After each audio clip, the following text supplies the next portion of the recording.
1432 বঙ্গাব্দ সমস্ত রাজ্যবাসীকে জানাই সাদর আমন্ত্রণ এবং শুভ নববর্ষের প্রীতি শুভেচ্ছা এবং অভিনন্দন।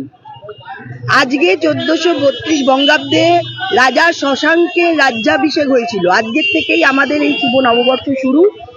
আজকের দিনে পশ্চিমবঙ্গের যে পরিস্থিতি তাতে আমরা অমঙ্গল এবং মঙ্গল ঘট দুটিই আমরা গঙ্গার ঘাটে নিয়ে এসেছিলাম।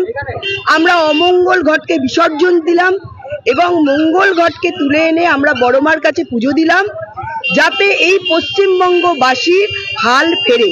এবং সেই হাল ফেরানোর খাতাও আমরা নিয়ে এসেছি, যে যাতে পশ্চিমবঙ্গের যে পরিস্থিতি রয়েছে, আজকের দিনেও পশ্চিমবঙ্গের মানুষ যে দুঃখে রয়েছে, যারা পয়লা বৈশাখ পালন করতে পারছেন না, তাদের চোখে জল রয়েছে, তাদের বাচ্চারা অসহায় হয়ে রয়েছে, তাদের জন্যই বড় মার কাছে পুজো দিলাম, যেন পশ্চিমবঙ্গের হাল আগামী দিনে ফেরে।